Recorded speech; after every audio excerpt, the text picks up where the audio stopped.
Marcos. Eu gostaria de pedir para Jane, se você puder orar.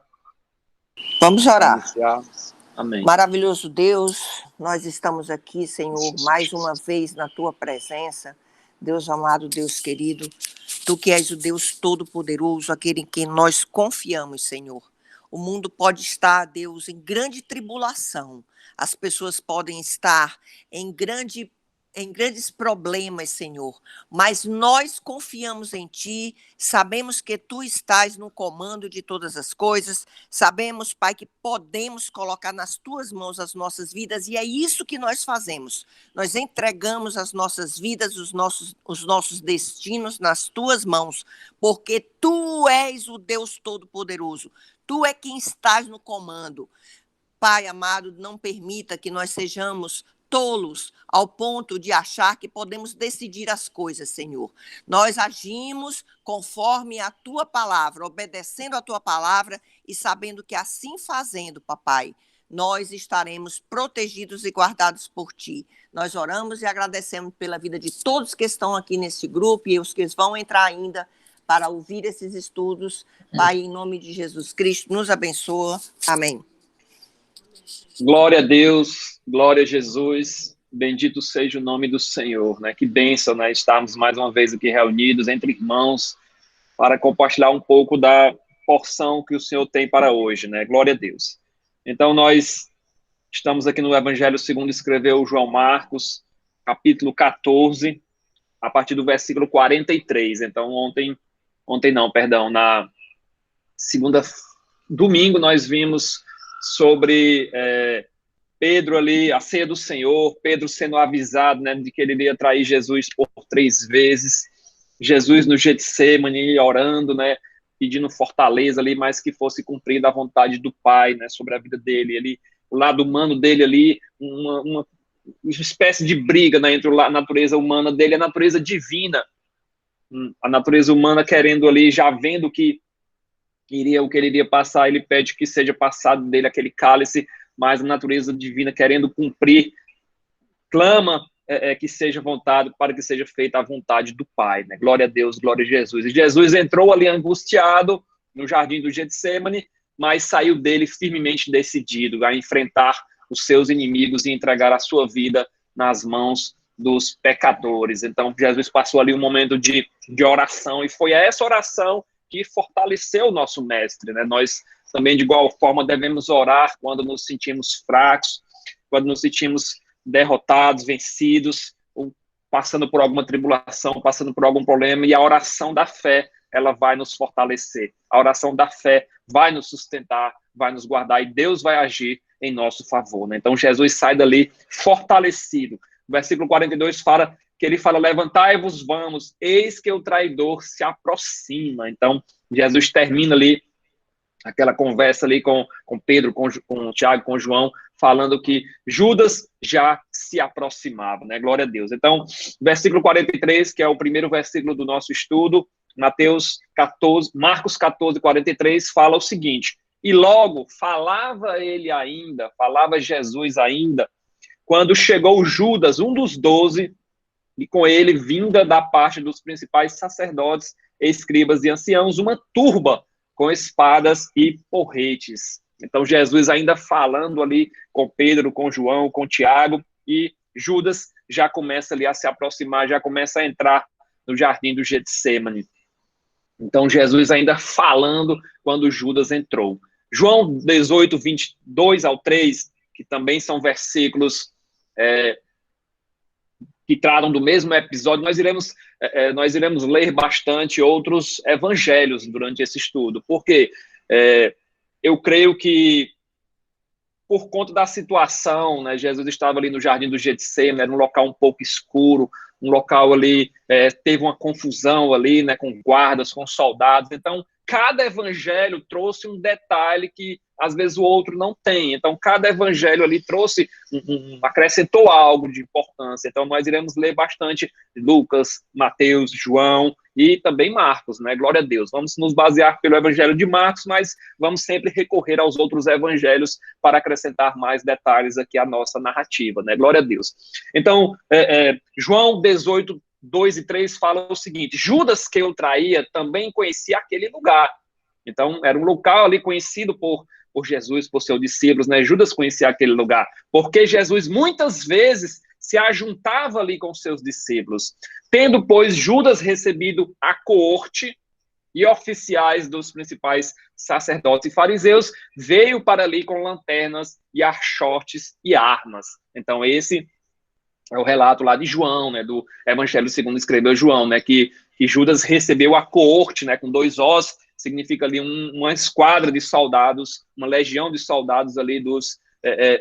não é bem uma legião, mas é um grupo de soldados ali dos romanos. Então, Judas estava junto com um grupo de soldados romanos, um grupo de soldados dos sacerdotes e algumas pessoas, né, alguns curiosos ali que vieram para cima ali, para onde Jesus estava, no jardim do Getsemane. Então, quem veio prender Jesus? Né? Vamos entender esses grupos de pessoas aqui que vieram prender Jesus. Nós temos Judas, que era um dos 12, que era aquele que guiava, né, aquele que estava ali na frente do grupo.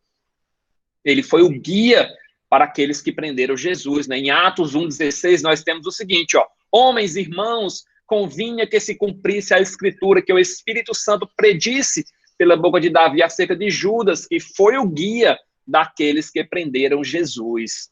Então, a ajuda de Judas foi importantíssima, né, para que Jesus fosse encontrado. Então, Judas ouviu os ensinos de Jesus, viu os milagres, participou ali de todo o ministério de Jesus, era o tesoureiro do grupo, né? Jesus confiava nele a ponto de ele estar ali sempre com a bolsa do dinheiro.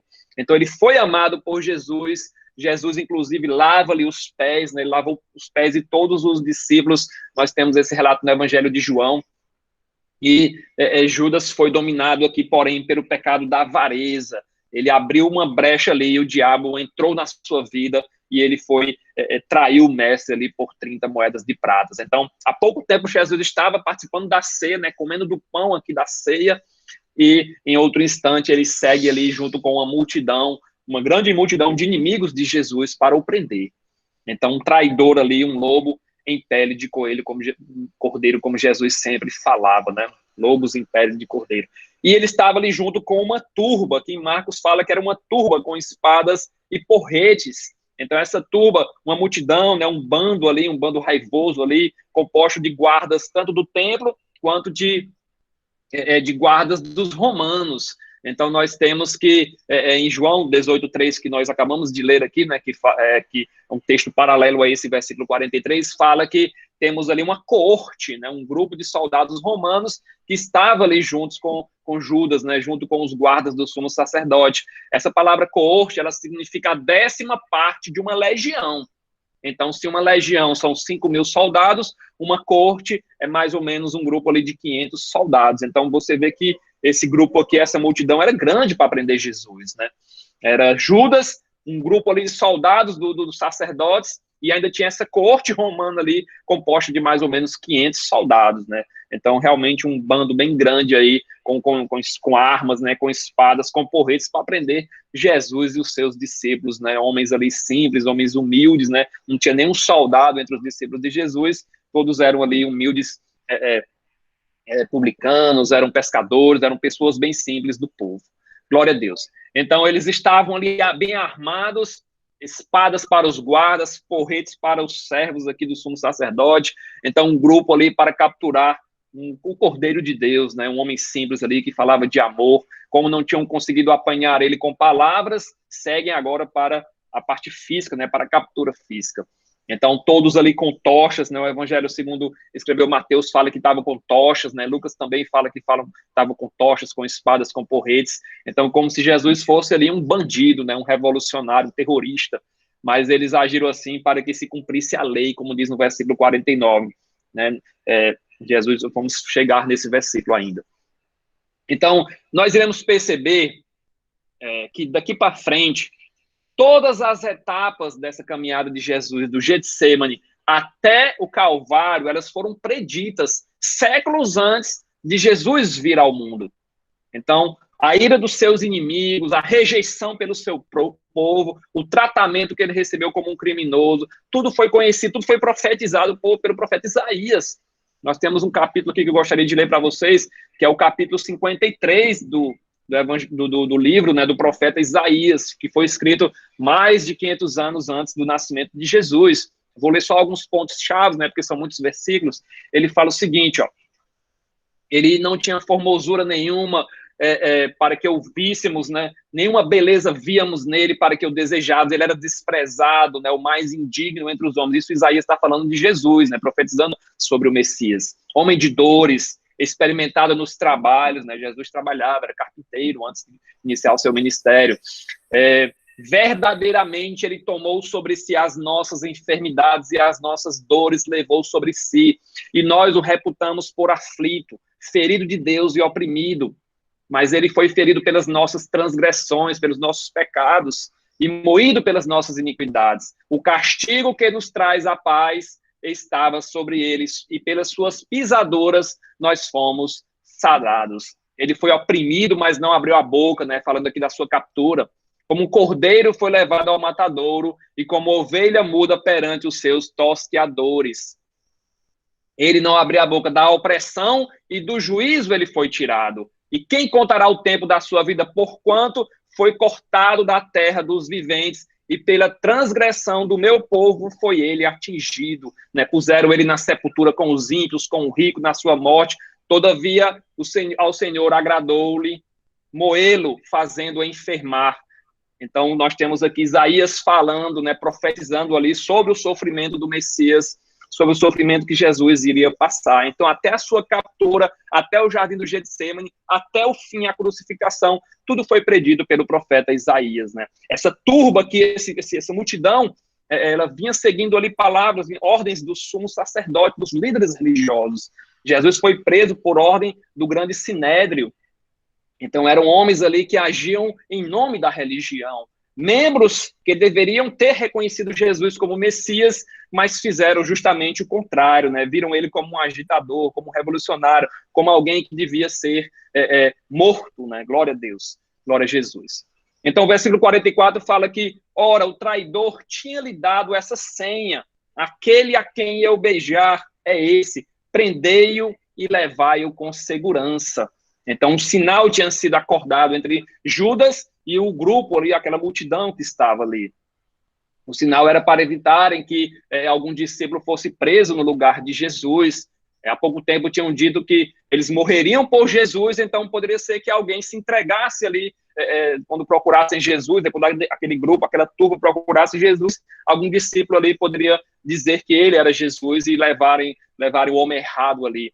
Então, o sinal foi um beijo, né? Embora o vissem sempre ensinando no templo, mas na escuridão podia ser que ele fosse confundindo realmente com outro discípulo. Então, eles eram muito parecidos, né? Barba, o tom de pele era parecido, cabelo e tudo mais, né? Então, esse sinal iria servir para orientar os guardas, né? Orientar tanto os guardas do sumo sacerdote quanto os guardas dos romanos, né? E era costume saudar um mestre, um rabi, um doutor da lei ali com um beijo, né, um beijo na face. Era um sinal de afeto, um sinal de respeito para com uma pessoa ali superior.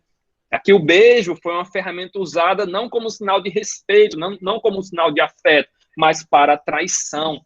Um símbolo da amizade e do amor usados para trair o Filho de Deus.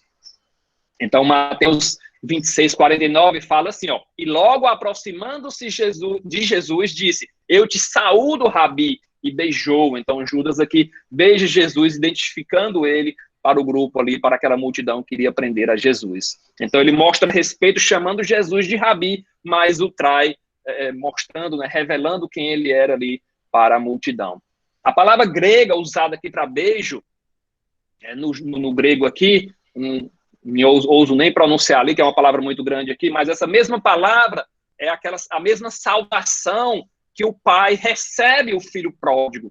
Nós não estudamos aqui a parábola do filho pródigo, mas quando o pai ali, o filho pede a herança, né, vai para longe, gasta toda a sua herança ali de forma, de todo jeito, né, com bebidas, com mulheres, com tudo, e ele fica numa situação deplorável, né, fica ali se alimentando ali com porcos, né, começa a guardar porcos ali, numa situação realmente deplorável, e ele decide voltar, retornar ao seu pai, pedir perdão para o seu pai e retornar.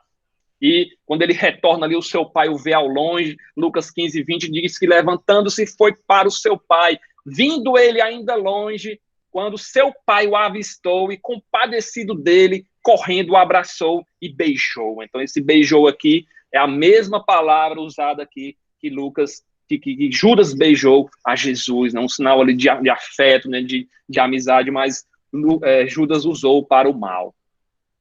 Então, em outro episódio, né, Jesus já tinha escapado das mãos dos judeus furiosos e esse aqui era após o beijo, né? Então, nós temos, por exemplo, um episódio que Jesus teve uma multidão ali que tentou jogar Jesus do precipício e Jesus consegue fugir ali por dentro da multidão, mas aqui, né, Judas quer que isso não aconteça, né? Ele beija ali Jesus e todos identificam Jesus e prendem Jesus, né? Nós temos diversos casos de traição na Bíblia, né? Dalila trai Sansão, o filho de Davi, Absalão, também o trai. Nós temos diversos casos, né? Principalmente na época de Reis, né? Segunda Reis, Primeira Reis, temos diversos casos de traição. Então, mesmo já sabendo que Judas era um traidor, Jesus ainda o chama de amigo, né? Nós temos em Mateus, né? Mateus 26:50, fala que Jesus, porém, lhe disse: amigo, a que vieste? Então, aproximando-se ele, lançaram mão de Jesus e o prenderam. Então, Jesus chama, sabendo que ele ia trair, Jesus ainda assim o chama de amigo, né? Não o chama de canalha, não o chama de traidor, não o chama de louco, filho do diabo, né? Jesus não era hipócrita, Judas ainda era o seu amigo ali, ele tinha nos ensinado a suportar todas as provações, as calúnias, né? Jesus, uma certa vez, ele ensina que nós devemos, se alguém te bater na face, não oferece a outra. Então, interessante também a gente notar que Jesus chama Judas de amigo. Aquele que o traiu, ele chamou de amigo. E essa traição vai promover também o sofrimento de Jesus. Enquanto que Pedro, né, fazendo um comparativo aqui com Pedro fala que, quando Jesus disse que, da primeira vez que ele fala, né, que ia ser morto, que ao terceiro dia ele iria ressuscitar, que ele ia ser morto, crucificado, ao terceiro dia ele ia ressuscitar, Pedro fala assim, ó, longe de ti que te aconteça isso, mestre. E Jesus o repreende, chamando de Satanás. Então, Judas traz sofrimento e Pedro tenta impedir o sofrimento, né? A um Jesus chama de amigo e Pedro Jesus chama de Satanás, né? Afasta de mim, Satanás. É porque Judas, nós sabemos que essa traição dele faz parte do cumprimento do plano de Deus, ao passo que Pedro estava tentando afastar Jesus do plano de Deus, né? Por isso o tratamento diferenciado de Jesus para com Judas e para com Pedro, né? O versículo 46 fala que, após o beijo, então, lhe deitaram as mãos e o prenderam. Então, logo em seguida, né, mostra como Jesus foi preso, né? Não trataram ali, deitaram mão nele, né, pegaram ele e o prenderam aqui. Então, no Evangelho de João, a gente vê ali que o próprio Jesus, ele se entrega. Quando ele se revela ali, quando eles falam que eu sou, né, a quem procurais, aí ele fala eu sou ali, todos caem no chão ante o poder, né, ante o poder que emanava de Jesus ali, né, glória a Deus.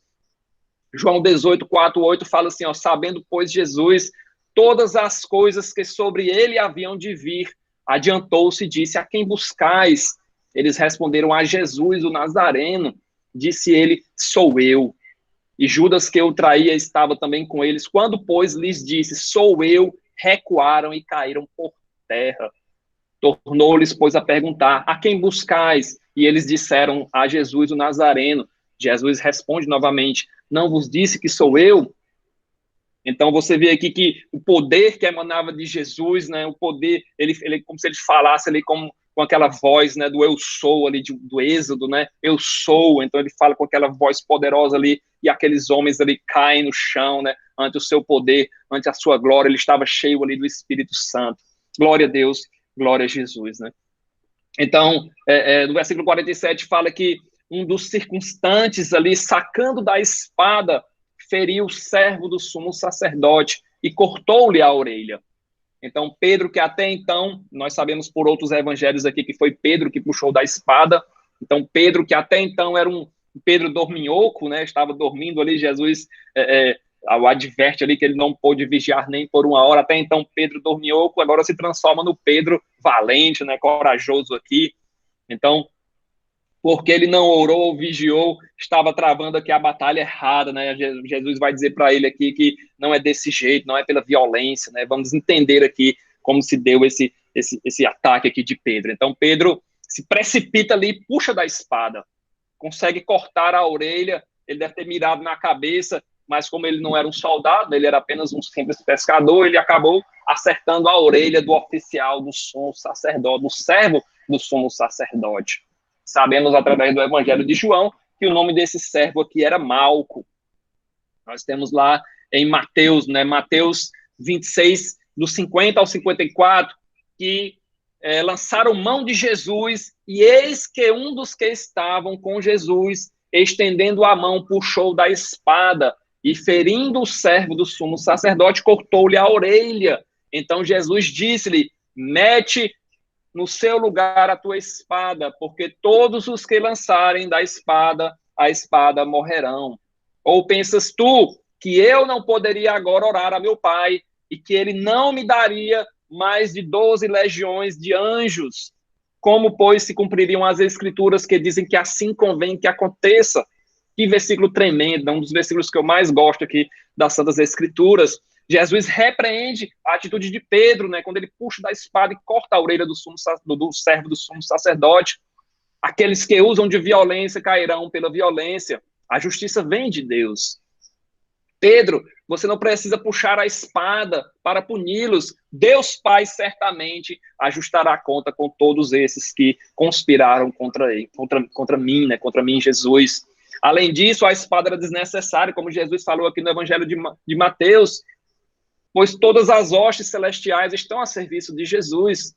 Cristo se sujeitou não porque não pudesse lutar contra eles, mas porque era plano do Pai, né? Era seu desejo cumprir o que havia sido estabelecido.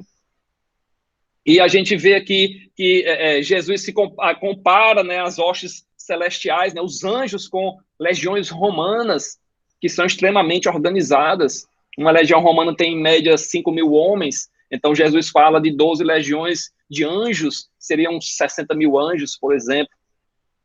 A gente vê no livro lá em 2 Reis que um só anjo, né, matou 185.000 guerreiros do exército de Senaqueribe, o rei da Síria. Imagine 60.000 anjos, né?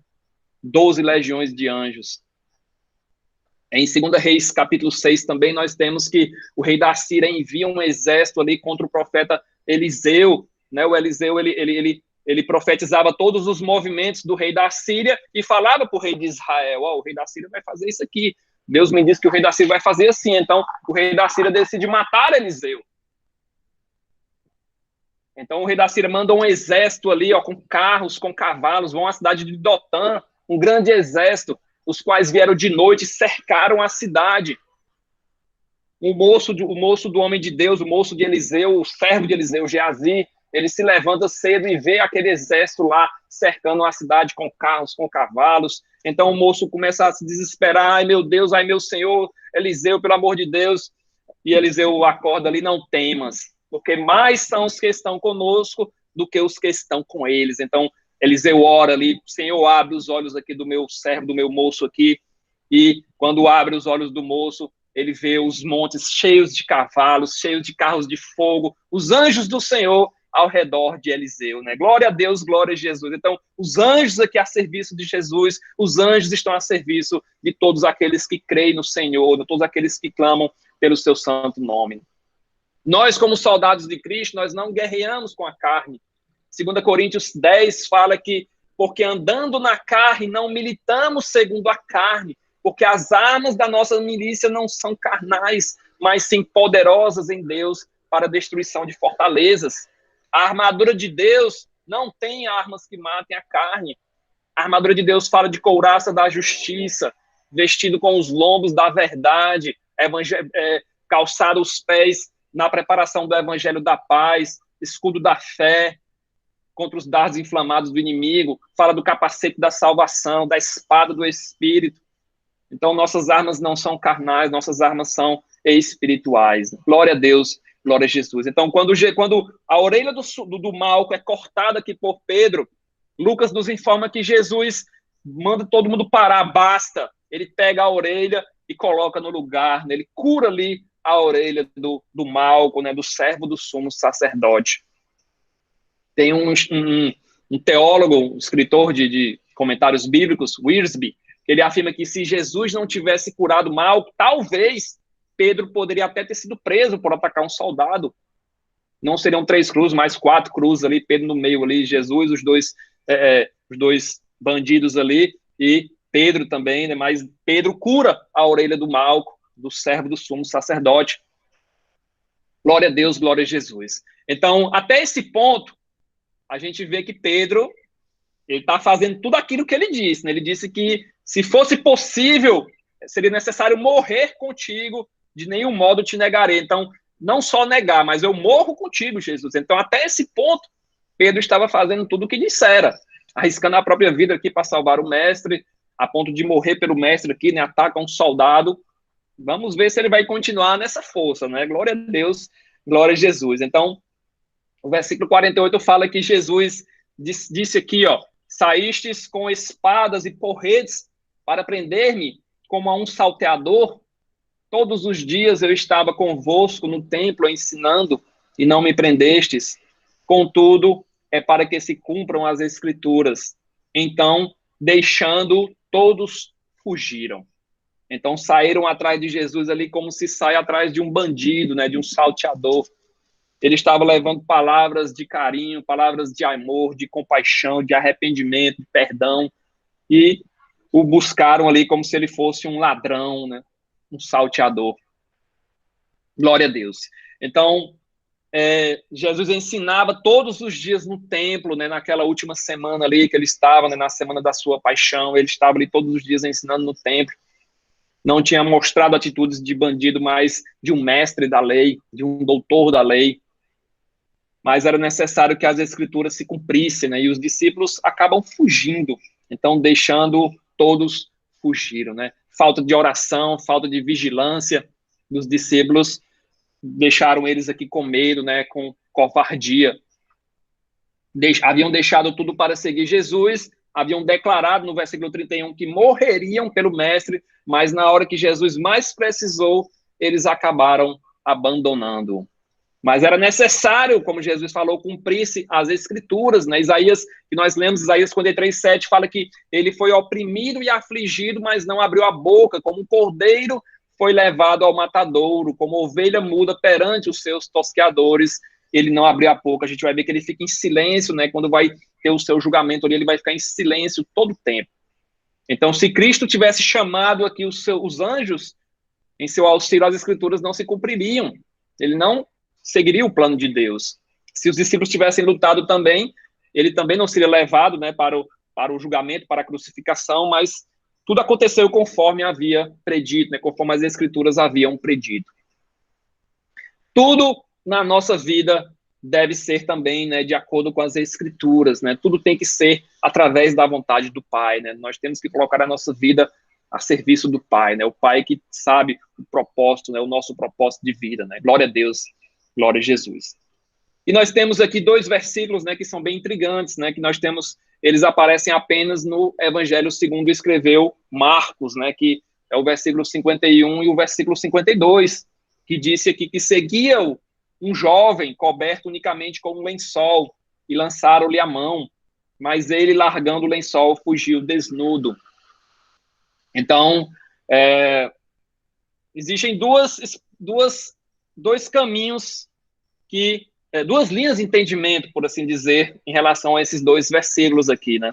Uns falam que esse homem era apenas um curioso, né? Aquela noite foi uma noite agitada, uma noite em que tinha muitos soldados marchando, né?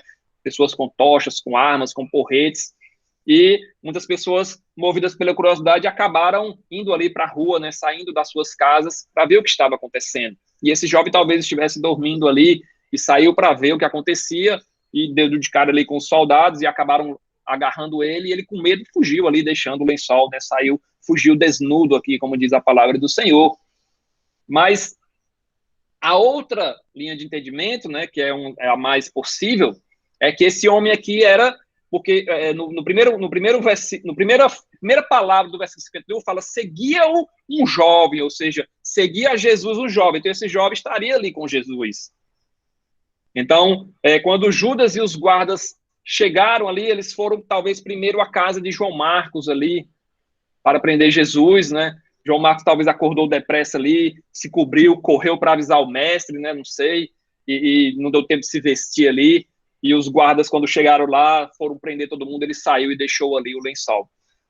Então, essas são as linhas de entendimento, né? Nós não sabemos realmente o que aconteceu, né? Por que Marcos colocou isso aqui, só ele colocou isso aqui, então só ele saberia desses acontecimentos, nós nunca iremos saber, né? Quando a gente chegar no céu, a gente procura João Marcos lá e questiona o que foi que aconteceu aqui nesses 2 versículos, né? Glória a Deus. Então, levaram Jesus, versículo 53, ao sumo sacerdote e reuniram-se todos os principais sacerdotes, os anciãos e os escribas. Então, nós temos aqui que a multidão leva, né, aquela turba de pessoas ali, leva Jesus para a casa, para o sumo sacerdote, que nessa época era Caifás, então, famoso Caifás. Então, Caifás era o sumo sacerdote. Em outros evangelhos, nós vemos também a figura de Anás como sumo sacerdote, mas o que se entende é que Caifás ele foi colocado ali como sumo sacerdote pelos romanos, mas o Anás ainda tinha uma certa influência, né, um respeito, uma admiração por todos ali do Sinédrio.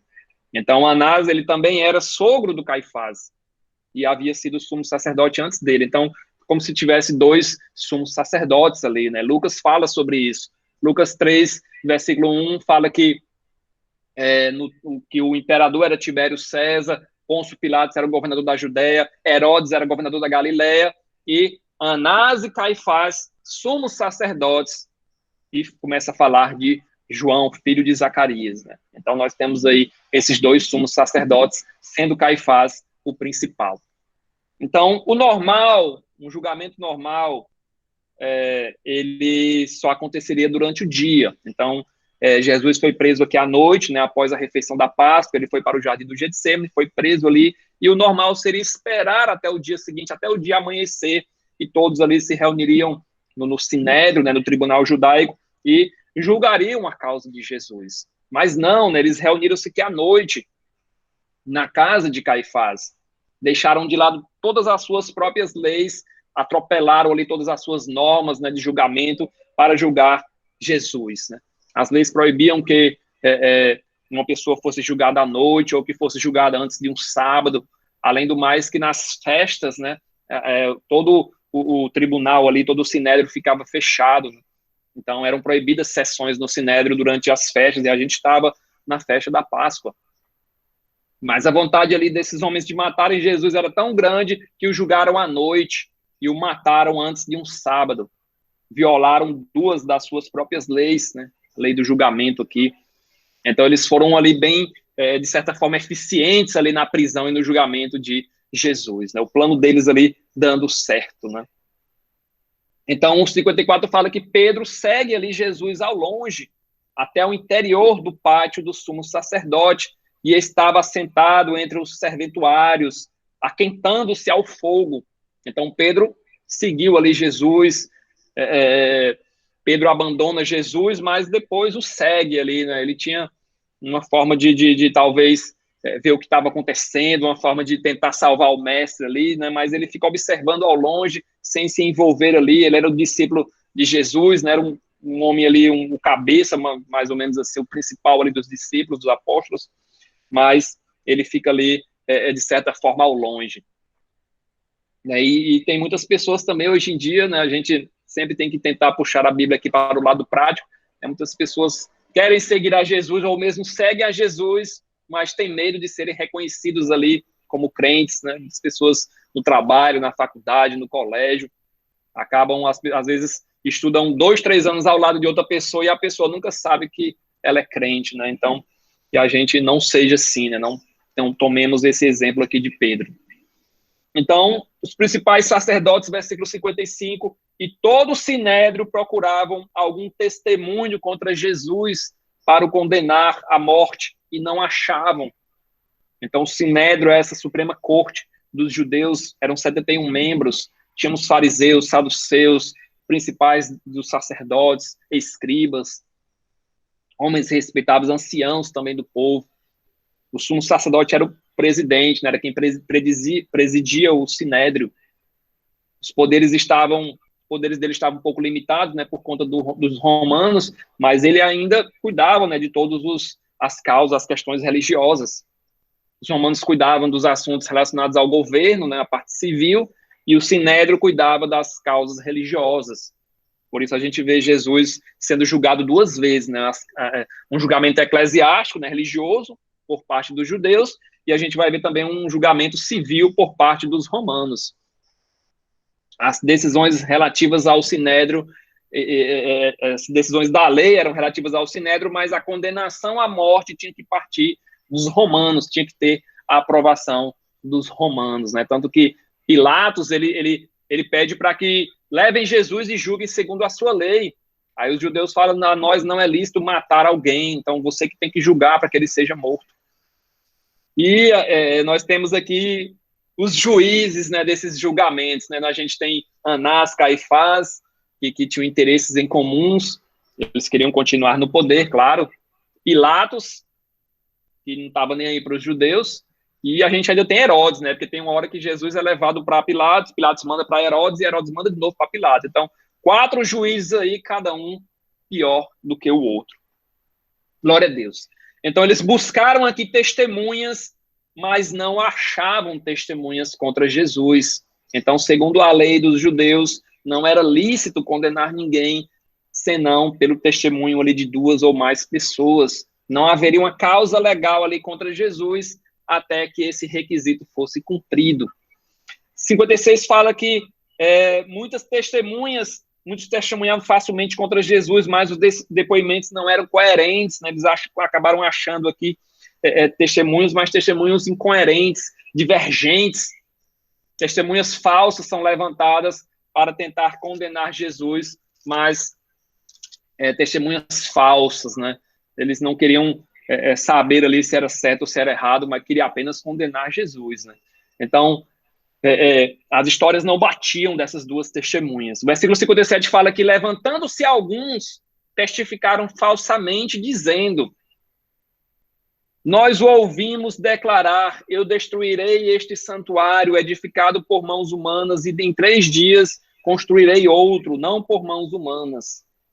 Então, eles acharam umas testemunhas aqui que testificavam falsamente, mas é um texto aqui meio deturpado, né? Não foi isso que Jesus falou, né? O que Jesus falou foi ali no início, né, do sermão profético, que ele dizia que não vai ficar pedra sobre pedra que não venha a ser derribada. Jesus estava apontando ali para a destruição de Jerusalém 40 anos depois, né? Eles acabaram pegando essa declaração de Jesus e usando para o atacar, né? Para mostrar que Jesus iria ter um levante ali, né? Uma revolução ali que iria destruir o templo. Então, eles arranjaram ali algumas testemunhas e o julgamento foi tão macabro, por assim dizer, que eles só ouviram testemunhas contra Jesus, né? O normal era Jesus também ter um julgamento digno, também ter testemunhas de defesa, né? Ter as testemunhas de defesa e as testemunhas de acusação, como todo julgamento. Mas eles queriam condenar Jesus, né? Eles já tinham declarado ali que era necessário Jesus morrer, né?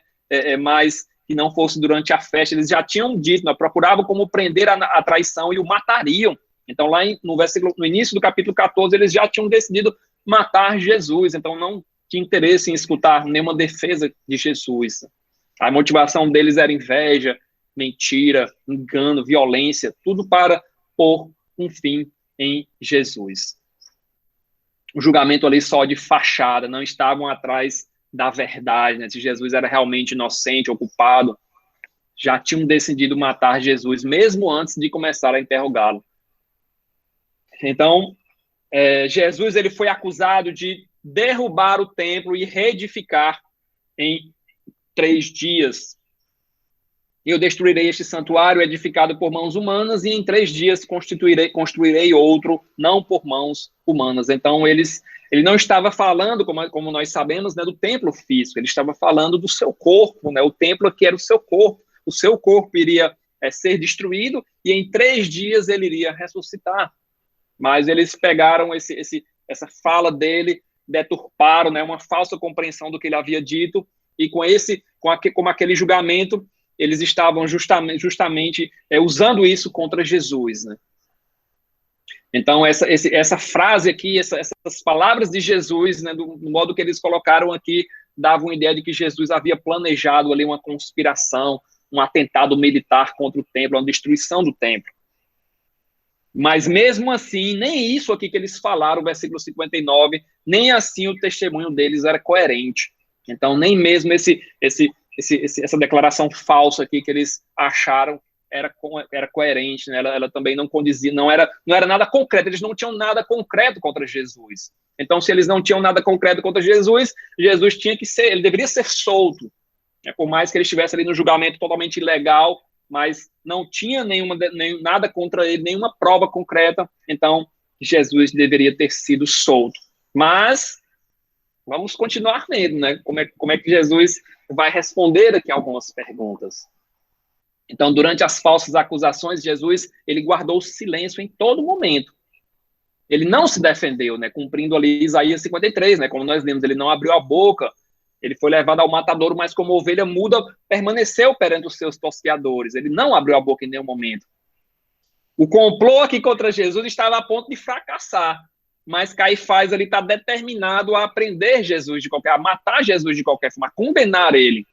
Então ele começa vendo que os testemunhos eram falsos, eram incoerentes, eram deturpados, né? Ele começa a interrogar o próprio Jesus, versículo 60. Levantando-se o sumo sacerdote no meio, perguntou a Jesus: nada respondes ao que estes depõem contra ti? Então, 61, ele, porém, guardou silêncio e nada respondeu. Tornou a interrogá-lo o sumo sacerdote. Ele disse: és tu Cristo, o Filho do Deus bendito?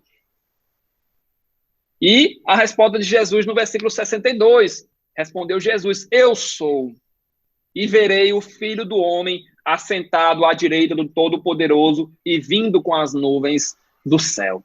Então, a resposta de Jesus aqui, eu sou, durante todo o seu ministério, ele evitou, né, falar, ele evitou professar abertamente que ele era o Cristo, o Filho do Deus vivo.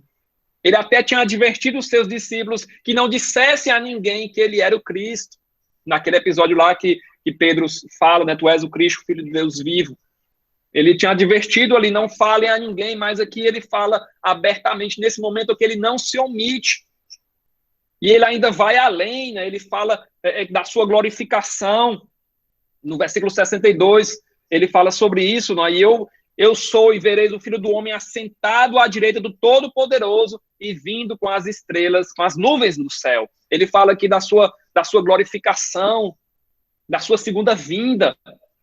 Ele, assentado à direita de Deus, né, estará assentado à direita do Todo-Poderoso. Então, ele não só ele declara que ele é o Cristo, né, o Filho do Deus vivo, como ele declara que ele mostra a sua glorificação, ele mostra a sua segunda vinda, né, quando ele voltará ali com as nuvens, né, entre as nuvens do céu. Então, essa foi a primeira declaração pública de que ele era o Messias. E no momento em que essa declaração foi feita, né, significaria a sua morte. Mas ele não retrocedeu, né, ele falou mesmo assim. A primeira e a única vez no Evangelho de Marcos, né, que Jesus proclama abertamente que é o Messias e que teria glória, né, que teria poder ali, que ficaria assentado à direita de Deus. E naquele momento ele estava num tribunal humano, judaico, como réu, sendo julgado, mas em breve ele estaria ali com o Pai, né, à direita do Todo-Poderoso, e voltará, né? Glória a Deus, glória a Jesus, bendito seja o nome do Senhor, né? Glória, que bênção, né? Então, o sumo sacerdote ali, diante dessa frase de Jesus, né, não precisava de mais nenhuma testemunha, não precisava de mais nada, ele rasga as suas vestes, versículo 63, rasgar as vestes era um sinal de desprezo, né, de reprovação por aquilo que estava sendo dito, né, sendo feito ou dito. A pessoa geralmente rasgava quando ela cometia algum pecado grave, mas aqui o sumo sacerdote rasga diante do que Jesus havia falado, né? Versículo 63, o sumo sacerdote rasgou as suas vestes e disse: que mais necessidade temos de testemunhas? Então Jesus agora seria acusado de blasfêmia. ou seja, ele dizer que ele era Deus, né? Para a gente, nós sabemos que ele era, mas para aqueles homens que não criam nele, ele não era só um blasfemo. 64 fala que ouvistes a blasfêmia, que vos parece, e todos o julgaram réu de morte. Então aqui chegou aonde eles queriam, né? Eles já fizeram tudo para condenar Jesus, e agora chegou no momento, no ponto que eles queriam, né? Que eles tinham planejado a morte de Jesus, e agora Jesus estava sendo condenado a morrer, né? O condenam à morte. E aqui começa o seu sofrimento. Primeiro de muitos, né? O versículo 65 fala que começaram a cuspir nele, a cobrir-lhe o rosto, dar-lhe murros e dizer-lhe profetiza. E os guardas o tomaram a bofetadas. Então, começa aqui o sofrimento de Jesus. No dia seguinte, ele vai também ser chicoteado ali, né? Ser açoitado, vai carregar a sua cruz e depois vai padecer ali, ser crucificado e padecer na cruz, né? Então, a gente vê que eles esbofeteavam Jesus, né, mandavam profetizar, davam-lhe murros e diziam profetiza, ou seja, quem foi que te bateu? Jesus ali já sem enxergar direito, né, ante os murros, ante as bofetadas. Mateus 26, 67, 68 fala que cuspiram nele e lhe davam murros, e outros o esbofeteavam, dizendo, profetiza-nos, Cristo, quem é que te bateu? Então, eles inicia aqui os sofrimentos do mestre, né? Realmente são versículos bem fortes, né? Bem pesados. A gente sempre fica triste, né? Quando começa essa parte aqui, quando começa a falar do sofrimento de Jesus, mas nós sabemos que tinha que ser assim, né? Estava no plano da salvação, no plano estabelecido pelo Pai, desde o jardim do Éden, desde a primeira vez que nós ouvimos falar lá da queda, né? Do Gênesis 3:15, né? Então, desde aquele início ali, estava tudo profetizado, estava tudo determinado pelo Pai para que fosse assim. Então, se ele não fosse crucificado, eles não derramariam o seu sangue, nós não teríamos o perdão dos nossos pecados, nós não teríamos a salvação, a vida eterna. Glória a Deus, glória a Jesus, né? Como o tempo já está um pouco corrido, não vou entrar aqui na parte que Pedro vai negar a Jesus, mas nós iremos ver na quinta-feira sobre isso, né? Glória a Deus, glória a Jesus, né? Gostaria de pedir a Jane para orar ou pedir para alguém que ore por nós. Ok. Você pode, Jane, ficar à vontade, tá bom? Posso orar, mas sempre que eu vejo o nosso pastor nesse grupo, o meu coração é impelido pelo Espírito Santo a convidá-lo a orar por nós, que ele é uma bênção de Jesus na nossa vida. Meu pastor amado, por favor, pastor Antônio Carlos, você pode orar, amado? Sim, minha amada, a paz do Senhor, queridos, A tudo paz, bem? querido. Tudo Vocês bem, estão me graças a ouvindo Deus. bem? Sim. Então, louvado seja o nome do Senhor por mais um momento especial. Duas coisas me chamaram a atenção. A forma como Jesus esteve comprometido para alcançar a nossa vida. Glória a Jesus por isso. Louvamos a Deus porque ele cumpriu de forma integral o propósito pelo qual veio este mundo e foi resgatar a nossa vida para o Pai. E a segunda é uma chamada de atenção para nós, a respeito de como devemos seguir a Jesus. O texto do versículo 43 até o 55 vai nos mostrar três personagens, seguidores de Jesus. Judas, um seguidor sem sinceridade, um seguidor desleal para com Jesus. O jovem, que não cita o nome, um seguidor sem preparo, que se portava seguindo a Jesus de forma inconveniente. E depois, Pedro, seguindo a Jesus de longe, sem envolvimento, sem comprometimento. E sejamos atentos e que estejamos atentos e sejamos seguidores comprometidos com o nosso Deus, de maneira que a nossa vida agrade ao coração do Senhor. Vamos então orar? Querido Deus e Pai que está nos céus, te louvamos e te bendizemos por mais uma rica oportunidade que temos, Pai, de nos reunirmos no teu nome. Obrigado, Senhor, pelo privilégio que temos e liberdade de professar a tua palavra, de estudar a tua palavra, de ouvir a tua palavra, e assim o teu Espírito tem aplicado no nosso coração. Quantas pérolas de aprendizado, Pai, tem vindo até nós quando nos debruçamos diante da tua palavra. A tua palavra é vida, a tua palavra é vigor para nós. E aqui estamos nós, esse grupo, Senhor, de irmãos, que todos os dias tem sido despertado para termos esse momento de encontro com a tua palavra, de encontro contigo. Te louvamos porque temos ouvido a tua voz, temos aprendido, Senhor, com a tua santa palavra, e te pedimos que tu nos ajude a cada dia a mantermos, Senhor, o nosso compromisso contigo.